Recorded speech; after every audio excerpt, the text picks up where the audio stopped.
Are you looking to buy a home this year, but you have a property to sell? I'm Pat Nadeau with the Nadeau Real Estate Group and eXp Realty Kingston, and today I'm going to give you the 4 main ways that people buy properties when they have a home to sell. There's 2 main avenues you can go. You can either buy first or sell first. Both of them have 2 main options that are typically used. What most people want to do is buy first and then sell.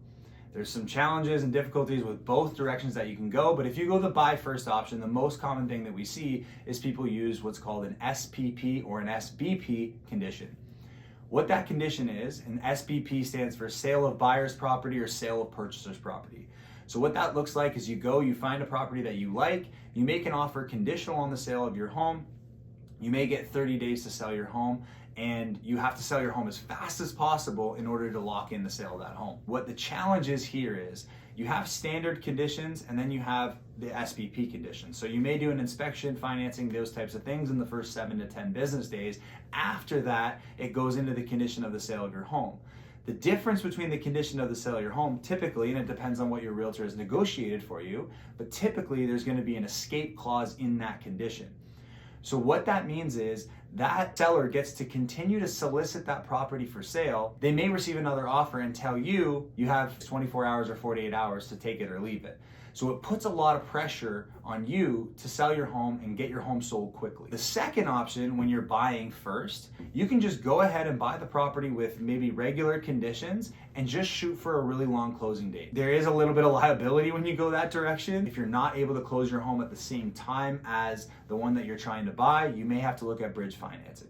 Most people want to go the buy first option because the reason that most people want to move is not because they want to sell, it's because they want to buy. People go out shopping, they find a home they want, and then they quickly scramble to get their home on the market and try to make ends meet on both ends. You can put a lot of pressure on yourself to sell your property that way, but what some people decide to do is sell first. Honestly, that is the way to maximize and get the most amount of money for your home when you sell, because logically, it gives you more negotiation power. If you have an offer accepted on another property and there's a lot of pressure on you to get your home sold, there's not as much negotiation power for you or your realtor because you have to make ends meet and make everything come together. So when you sell your home first, you have the luxury of negotiating the most amount of money for your home. There are 2 options that I see when you're selling your home first. The first option is obviously just selling first, selling outright, and then going and finding a property, making the closing dates meet, which you may end up not being able to line the closings up exactly, but when you sell first and then you go to buy, you're gonna get the most amount of money for your home, typically. The second option that you have when you sell first,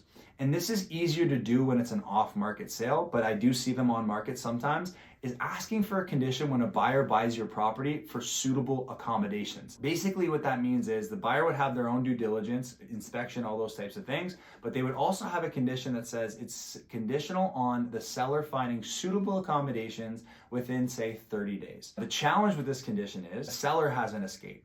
So if the seller doesn't find something, the buyer is sitting there waiting every 30 days for the seller to say, you know what, we don't want to sell anymore. Most buyers don't want to wait that 30 days for the seller to find something. In those 30 days, they're tied up to that property and they could have already found something else. But that is another option if you are really, really worried about finding something super specific on the buy end. To summarize these 4 options, some of the pros and cons to both. When you buy first, if you buy first with an SPP condition, obviously there's an escape clause, so there's not a lot of security for a seller when the buyer is buying the property conditional on the sale of their home. The other problem or challenge with that is there's 2 things that I believe you compete against when you're listing your home on the market to get top dollar. The first is the competition that's on the market, but the second thing, and almost more importantly, is the days on market. Some sellers may not want to wait that additional 30 days and eat up that amount of time on the market because some prospective buyers may look at the property, see that it has a conditional offer, and even though it has an escape clause, they may not want to compete with it. If you decide not to go with the SPP option on the buy first side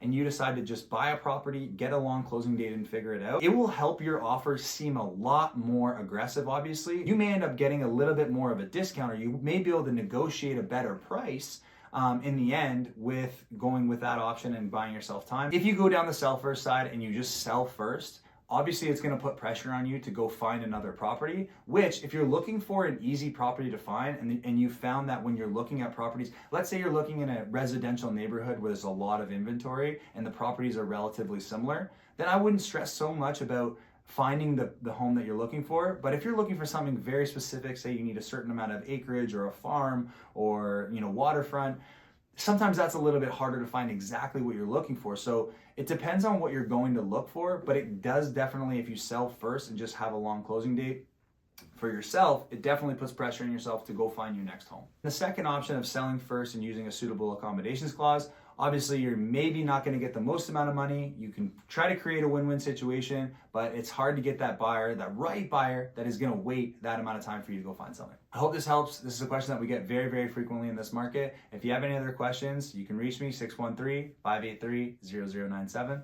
Thanks for watching.